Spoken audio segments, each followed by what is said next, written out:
Today we got Grandma's 911 leads to a horrifying discovery. Like, comment, subscribe. Hey, Steph. Baby, go. That is your grandson lying there dead on the couch. Look at that. No. Look at it. No.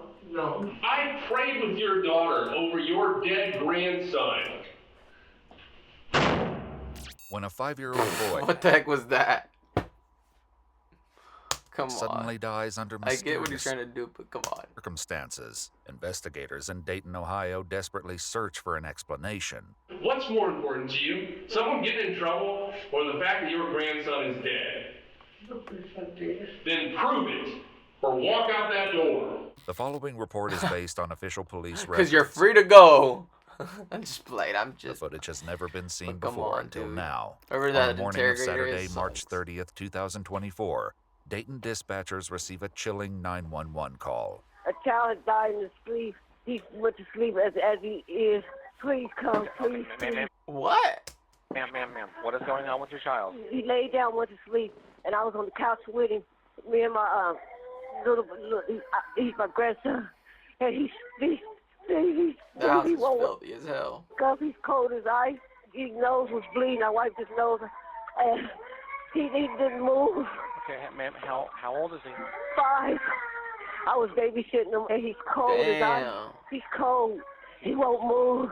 There's no breathing at all or anything? No, nothing at all. Oh, please. Nothing at all. Oh, his mom, she's on her way. Oh, God. Is somebody coming? Yes, Somebody Stephanie, was coming? that Stephanie? As soon as we could come, we had help on the way, okay? Okay. We're going to do what we can to help you, okay? Damn. Hey, thank you. The child would later be identified as 5-year-old Charles Anthony Brown. Police and paramedics arrive to the scene, but it quickly becomes clear that the young boy is beyond any hope of resuscitation. Yikes. It's on too.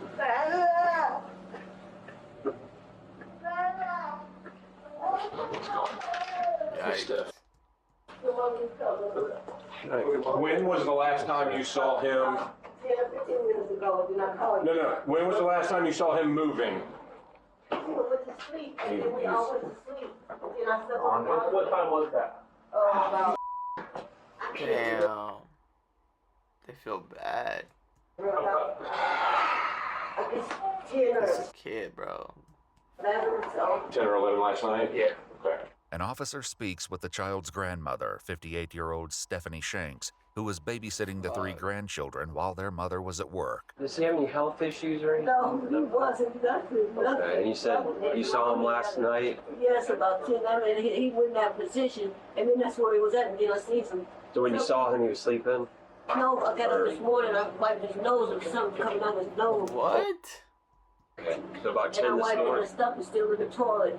I put it in the toilet, I didn't flush it. And then Okay. he didn't move. He didn't move. And I called his mama. And how old is he? 5. Oh, his mama's coming.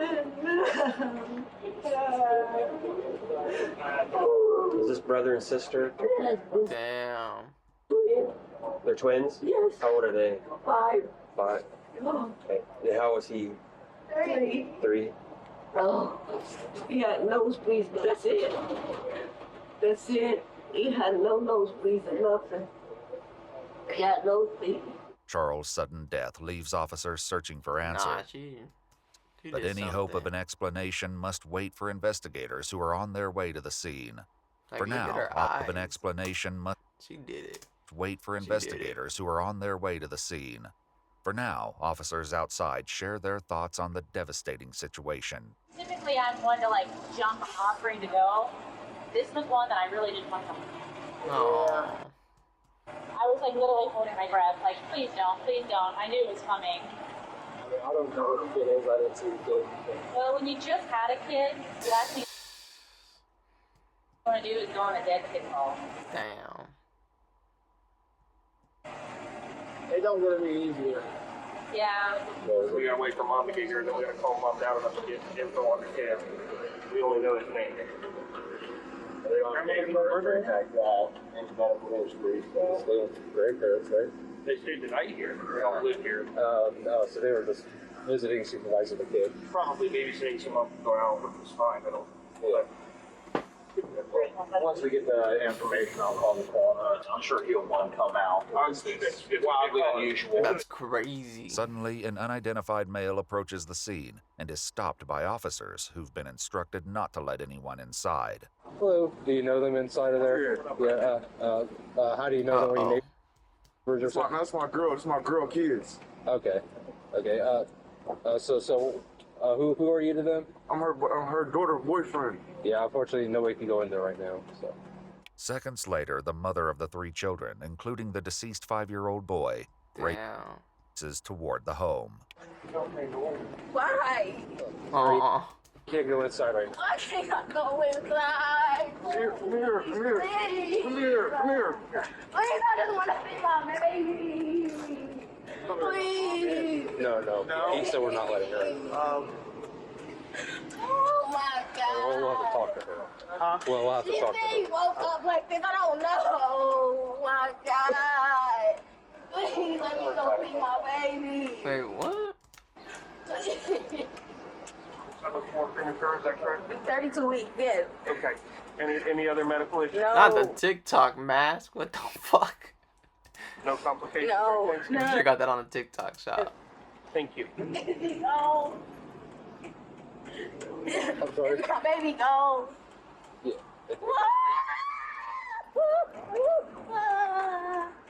Inside the house, the grandmother agrees to sign a consent to search the home, and investigators are brought up to speed on the situation. Grandpa put him down in bed 10, 11 last night. That's when she last saw him out here sleeping on the couch. This morning before she called, he said he had she described it as a bloody nose. Why does he look like this dude? Bro, it looks so funny. The tissues are still in the toilet, and noticed he wasn't responding. Called 911. Just kind of looks like he aspirated. Does everyone live here, or Grandma just babysitting? Grandma watches the kids every weekend, she says. Dang, every week. She was sleeping on the couch with the 2 boys. And she said the girl was asleep in the bed. She was sleeping on the couch with them? She said she was on the couch with the 2 boys. After completing their search, investigators uncover a shocking clue that may explain Charles's sudden death, which lands Stephanie in an interrogation room. Before confronting her with their findings, they first question her about the events of the previous day. She explains that she usually watches the children every Saturday and Sunday while their mother works, but this time she took them in on Friday morning because their daycare was closed for Good Friday.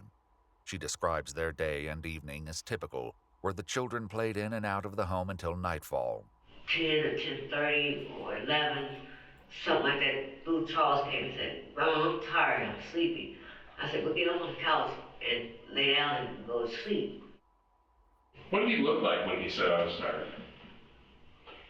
He didn't really look, I mean, he looked tired in the eyes, but he didn't look like, nothing I would notice. Was he acting weird? Was he like stumbling or maybe like nodding off? No, he was just tired, just moving slow. Wasn't nodding off? No. Okay.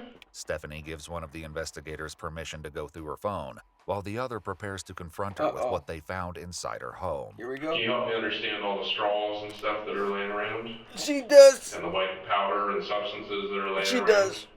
Well, that was from me doing boy earlier then, but it wasn't me doing boy now. Okay. You doing boy earlier as in when? And Friday. just for clarification, boy is heroin, correct? Uh-huh. When on Friday were you doing it? That morning. That morning? Right before you were gonna see the kids. I got there.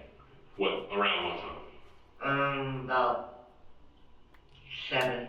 I had it that night, but I did it that morning. Because I didn't know I had to watch the kids. I thought I had to watch them at... I get that, yeah. You thought you had an No. extra day. Yeah, I get it. So I did it. Based on the evidence and her own admission, the She's investigator stupid. poses a devastating theory. She was high on heroin. The truth is, behind closed doors, the P word became my secret sin at age 10. And I think that Charles overdosed. Oh. No, he didn't overdose. That's my suspicion. All right. Now we're gonna find out some more when he goes through an autopsy. All right. We're gonna find out some more from his blood results. But it wasn't nothing in there when he went in the bedroom. Did it all. It was nothing but dust on the thing. That's all that was on there. So when was he in there? He wasn't in there. He was not in there. The little girl, she went in there late that night. It was gone then. And it was all off the straws and everything. I licked the straws because I didn't have no money. That's why I did that. When did you lick the straws? 3 days before. 3 days before? Yeah. Because I'll be honest, there was residue. There's like residue everywhere. In the cigarette pack that you had with the straw on the table. But it wasn't nothing in the cigarette pack. Honestly, I'll tell you the truth. It wasn't nothing. And here's the thing. Like, I know that there might not be very much or not He's 5. amount that you would ever pay for or not an amount that you would consider to be anything. But you and I both know that drugs to an adult, drugs to someone who uses regularly, that's going to be a different amount than someone who's small. Now, you might have had it on your fingers. Like you just might have had it on it just takes like this much. a table. You might have had it on other things. But the thing is that you regularly have heroin in that apartment. Is that accurate? Yeah, that's accurate. Yeah. And But go ahead. But it wasn't nothing in there, but dust in there. But how could dust even do anything to him? And so when we say heroin, it's not the heroin that we are talking about from, the 90s. Okay. There's so many different forms of opioids that are killing people, and ultimately we will probably find out that this is some type of fentanyl. So you don't have to have grams to kill micrograms, especially for someone who is So only small. 30 pounds. It's a huge amount. Despite the explanation, Stephanie still seems to struggle with accepting the possibility. If we find that there's some heroin, If you find it. correct. If we find heroin in his body, would you agree with me that your actions are played? Yes. Okay.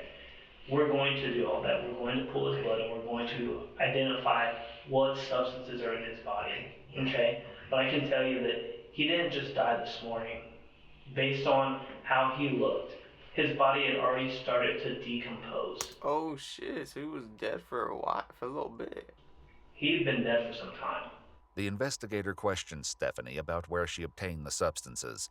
She claims she purchased them from a man named Greg, but her reluctance to share more information about him causes the interrogation to grow increasingly more intense. You want to give me some more information about Greg? Well, I don't know him that well. How did you get a hold of him? I don't know. Here's the thing. Here's kind of what's going to change my opinion about you, okay?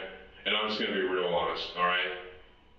Because I saw your daughter's broken heart when she saw her deceased, her dead son, who had been dead for hours, okay? I saw your grandson who had been dead for hours. Hours earlier, neighbors, friends, and family stood witness to the grieving mother's reaction when her son's body was moved to the coroner's van. Damn. Oh my God. Oh my God. Please, no, nobody back there. No, nobody back there.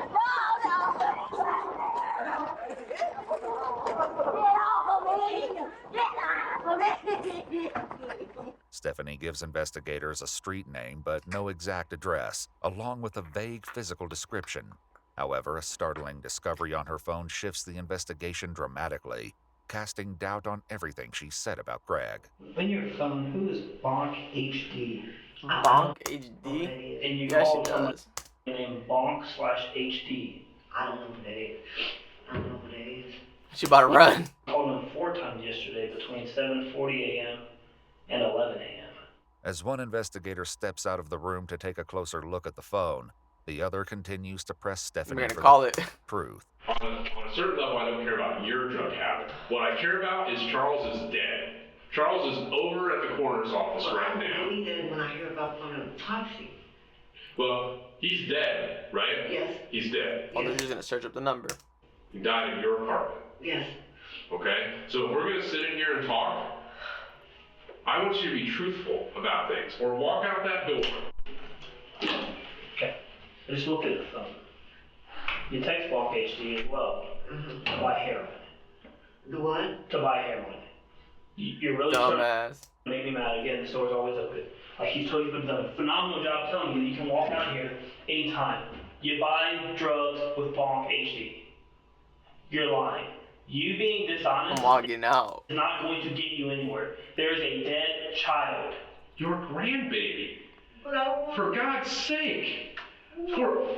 I prayed with your daughter over your dead grandson. Your dead grandson, and you're lying about buying drugs.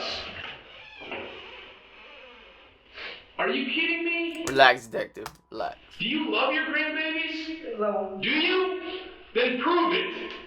Or walk out that door. Consistently you lie. And then we have to confront you with what we know. Good cop, bad cop. And then you tell us the truth. It doesn't matter. There's a dead baby. There's a dead baby. Then you are trying not to get yourself in trouble. But we have to look at this. That is your grandson lying there dead on the couch. Look at that. No. Look at that. No. Because of your actions, and you're still sitting here trying to deflect the truth. No, I'm not. These lights are on.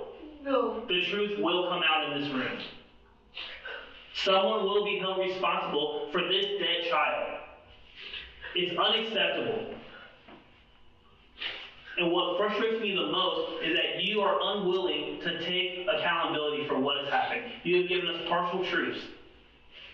That's not okay. With confusion over Greg and the mysterious contact in her phone, the investigator presents her a final ultimatum. Here's the thing.